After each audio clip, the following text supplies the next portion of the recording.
Так, simple present. Мындай тенстерди бир кайталап коелу, мен айттым го неме депчи. Самое главное именно тенстердинчи критерийлерин билиш керек да. Simple present деген мисалы мына кең чак дегенибизчи эмнени билдирет? Ошолорду неме кылышыбыз керек да баштачы. Формулаларды мен аягында неме кылам, так элечи, чактардын бүт баарын. Мына simple presentте кара. Simple present дегенде оюбузга мына нерсе келиш керек. Биринчиденчи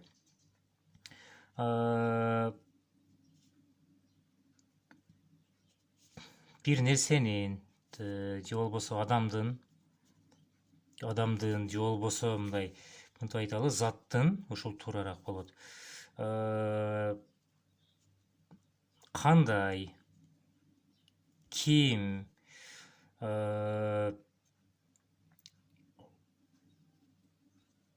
кайсыл абалда экендигин билдирет. Экинчиси simple present дегенде еще мына бул да. Биз негизи кылган иштер же болбосо немелер, кыймыл, аракеттер. Үчүнчүсү негизи дегенде бул мына окшош эле, так элечи. Привычка болуп калган. Привычка болуп калган немелер, мындай кыймыл, аракеттер же болбосо иштер. Төрт, анан кийин ошо привычка болуп калгандар так эле неме кылабыз го, мындай постоянно кылган. Постоянно же болбосо мындай регулярно кайра эле ошо кылынган кыймыл аракеттер же болбосо иштер да, мындайча айткандачы. И анан кийин 5 мындай немелер, мисалчы, факттар. Факттар деген бул дагычы ошол мындай обычно негизи кылынган нерселер да, мындайча айткандачы. То есть мына критерийди карасаңчы бүт баары так эле бири-бирине окшош мындай маани жагынанчы. Simple present деген ушул да. Анан немени дагы жазып коелу, 5-6 дейли биз, мисалчы. Биз мындай жакшы көргөн же болбосо мындай жек көргөн же болбосо биз мындай кандай десек,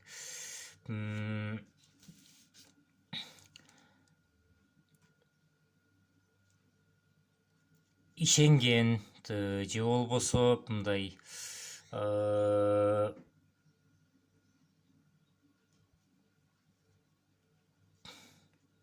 керексинген, каалаган,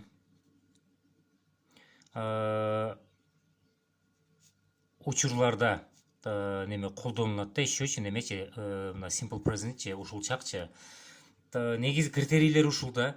Критерий көптөй боло берет, бирок карасаң так эле маанилери бирдей. Мисалы, биринчиге сүйлөм түзсөк, simple present'тин немеси, формуласы мындай өзү. Ошону жазып коем, мына оңой эле го. Subject кошулган V1. V1 деген бул этиштин немеси дедик го. Оригиналы, мындайча айткандачы, өзгөрбөгөн. Ошондо бир нерсени неме, адамдын, заттын кандай экендигин, кайсыл абалда экенин деп атабыз го. Бул мисалы ошол мына бул да, мисалычы. I am hungry десең, мындай неме болуп атат го, кара. Ачкамын болуп атат го. Ачкамын дегенде могул мына формуланы кара. Subject кошулган V1 болуп атат да. Грамматика жагынан окшоштуралы биринчи мына to-be'ни simple present'кечи. Мына am'ди эмне деп айтканбыз? Am, is, are и так эле to be. То есть болуу дегенди билдирет. Мынтип айтканбыз го. Am, is, are булар картошканын немеси болсо, картошканын пюреси болсо, to be картошканын өзү дейчи. То есть мына am, is, are менен to be эч кандай айырмасы жок деп айтканбыз го, экөө тең эле болуу дегенди билдирет. Ошондо am деген to be деген и так эле V1. Ошондо мына subject I и V1 грамматика жагынан дагы ошондой, и анан маани жагынан дагы ошондой да, критерий жагынан айттык го, бир нерсенин, адамдын же болбосо бир нерсенин, заттын кандай, ким экендигин, кайсыл абалда экенин билдирет депчи. Мына hungry деп ачка экендигин билдирип атасың да. Же болбосо неме десек, мисалчы, he is a doctor десек, ал доктор дейбиз го, анын ким экендигин билдирип атат да, мындайча айткандачы. биринчи критерийге сүйлөм түздүк. Экинчи критерий мисалы биз негизи кылган иштер, кыймыл аракеттерди деп атабыз го. Мисалычы сен эмне кыласың, мисалычы мынтип айтасың да, допустим, атам дейсиң, мисалычы my father иштейт десең, works болду. То есть негизи атаң ушул ишти кылат да, мындайча айткандачы. Же болбосо мындай десең, кара, I live in Ош десең, мен Ошто жашайм. Сен негизи Ошто жашайсың да, мындайча айткандачы. То есть мына жерде мисалы сен кече деле Ошто жашайт элең, бүрсү күндө эртеге деле Ошто жашайсың, азыр деле жашап атасың да. Ошон үчүн да кең чак деп айттым го менчи. Үчүнчүгө айта турган болсок, мисалычы мындай привычка болуп калган кыймыл аракеттер же болбосо иштер деп атабыз го. Мындай десең, привычкагачы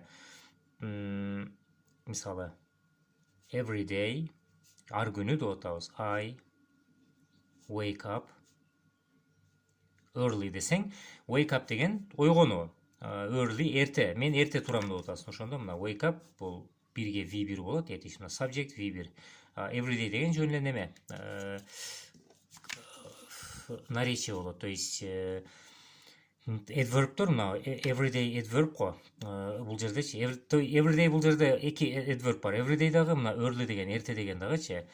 Эрте деген adverb дегенди айтканбыз неме депчи. Кыймыл аракеттин кандай экенин, же болбосо каерде экенин, кандайча кылгандыгын, ошолорду бир кыймыл аракетке кызмат кылат мындайча айтып. Кыймыл аракеттин маанисин берет да, мындайча айткандачы. Ошондо ойгондум эрте деп атасың. Эрте ойгонуу. Бул ушул эрте деген мына немеге ойгонууга кызмат кылат да.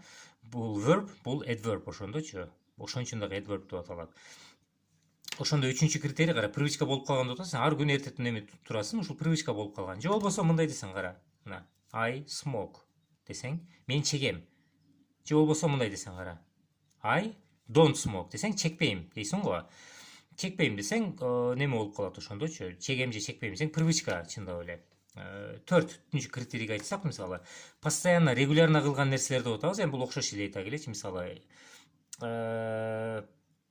мындай десең, I drink coffee every morning десең, мен ар күнү кофе ичем деп атасың. Постоянно, регулярно кылган нерсе да болчу. Ошондо дагы мына, ошондо subject V1, бул да V1. 5 факттар деп атабыз, мисалы, мындай десең, birds fly деген учуу, куштар учат, болду. Там неме десең, мисалы,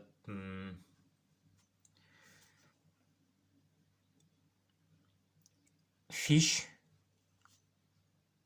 swim десең, балыктар сүзөт болуп калат жөн элечи, факттарындачы айтканда. Ошондо мына subject V1 этиш. Так, 6. Биз жакшы көргөн, жек көргөн, ишенген, керексинген, каалаган учурларда да колдонулат деп атабыз го. Мисалы, жакшы көргөн деп атасың, мисалычы мындай десең, жакшы көргөн нерсе, мисалы, I love coffee. Мен кофе жакшы көрөм деп атасың, мисалычы.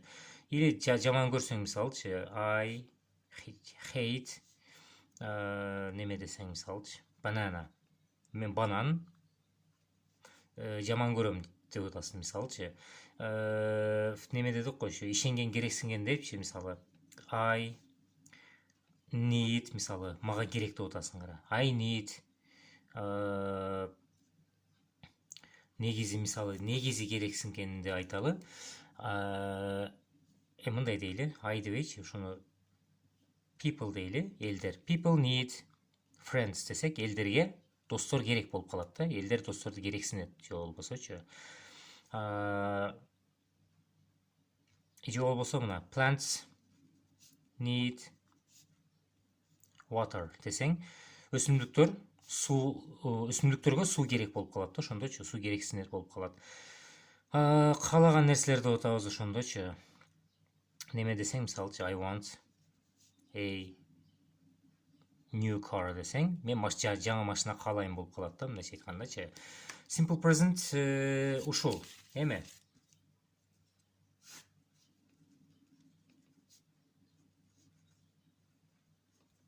simple past, то есть жөнөкөй өткөн чак. Simple past'ta эки критерий бар. Итак эле өзү бир эле критерий кылсак болот, онучу мындай кыймыл аракет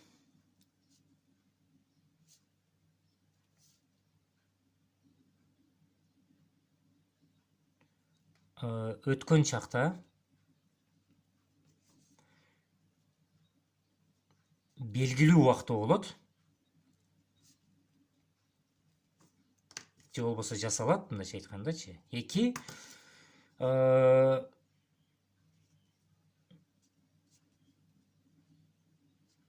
однократное действие. То есть кыймыл аракет бир жолу кылынат да.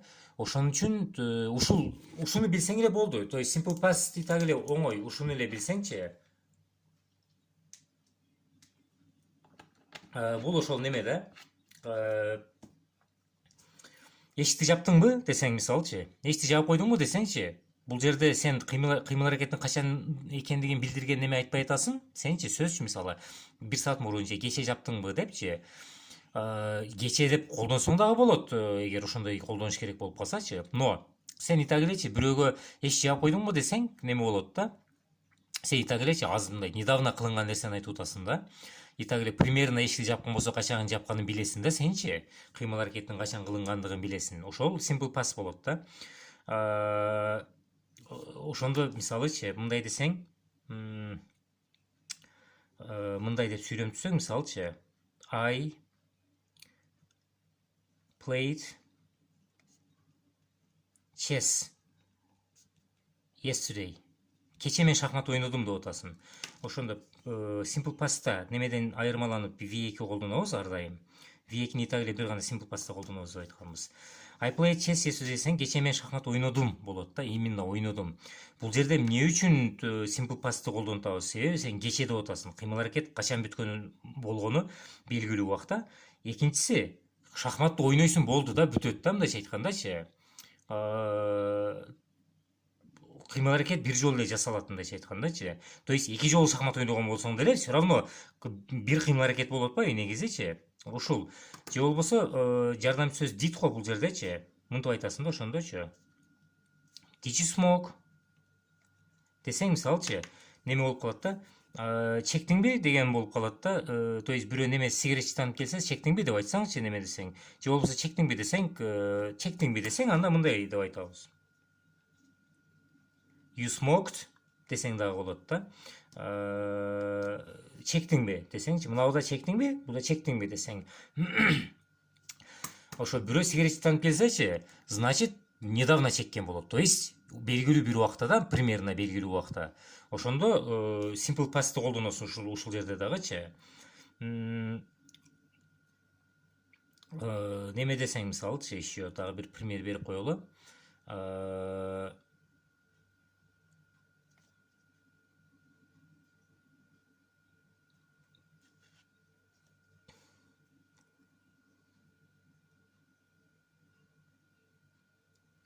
Мындай десең, кара. Today I woke up late десең, ошондо мындай болуп калат. Бүгүн мен кеч ойгондум болуп калат. Ошондо wake up'тын V2-син колдонтабыз да биз. Бүгүн мен кеч ойгондум деп атасың. То есть ойгонуу деген бир кыймыл аракет го, однократный. Simple past'ындачы айткандачы. Кеч ойгондум. Болду, бүттү. Качан экенин так эле белгилеп атасың. Simple past ушул. Эми simple future.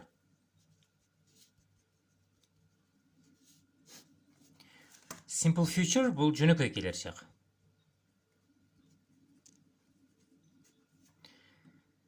Simple future'да формулаларын мындай өз аягында жазам. Неме кылбай эле турсак жакшы болот өзүчү. Жазып кое берейин. Subject кошу future дегенде will кошу V1 айттык го. Неважно кайсыл чак, то есть кайсыл именно конкретный чак, атында future болсо элечи, subjecттен кийин сразу will'ды жазасың ар дайымчы. Бул жерде да эки критерий бар, важный. Мындай. Бул жерде да однократное действие.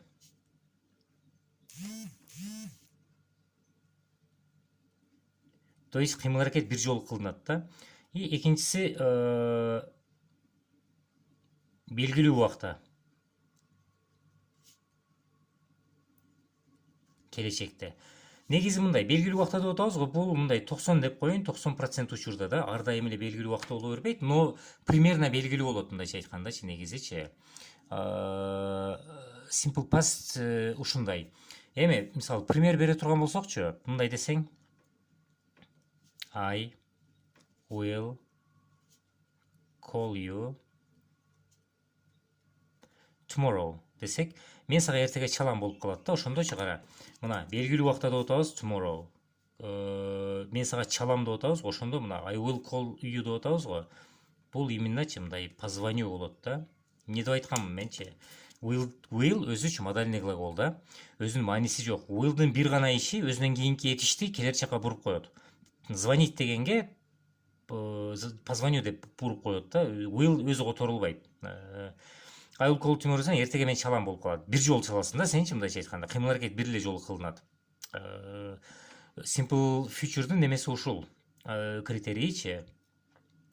Неме десек, мисалчы,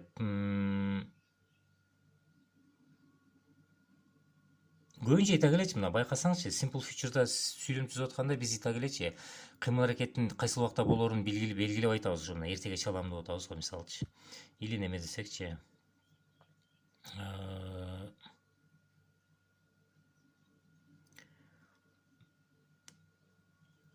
our teacher, мисалычы, мындай десең, our teacher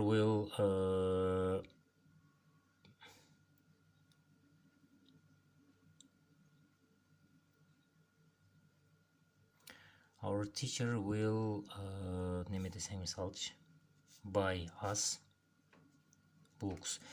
Эжекебиз бизге китеп сатып алып берет деп атабыз да.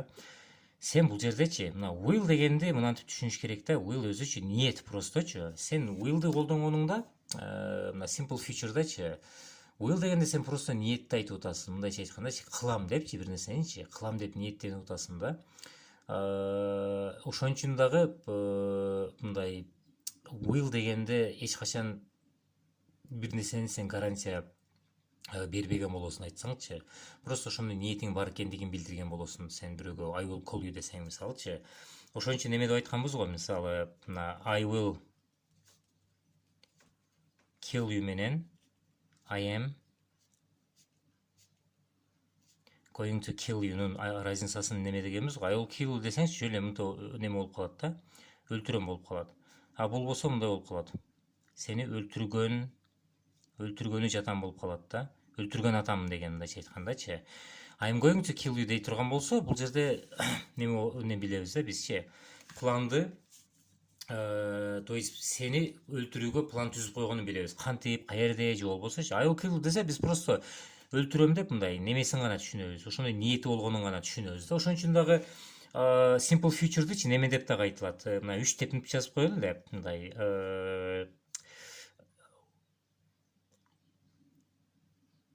капыстан же болбосо мындай неме дейли,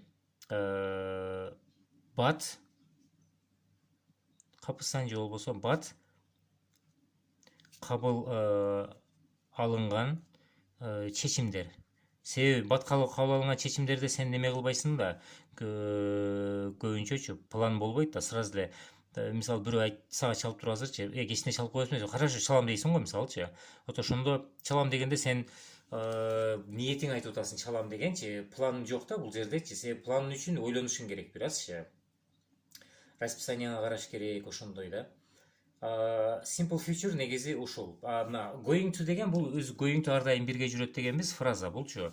То есть мындай неме фраза дейм да, мындай словосочетание да ар дайым бирге жүрөт. Бул ошо как раз бир нерсеге кылам деген планыңын болгондугун билдиресиң. Going to'ну колдонсоңчу. Так, 3 тенс пока что ушул.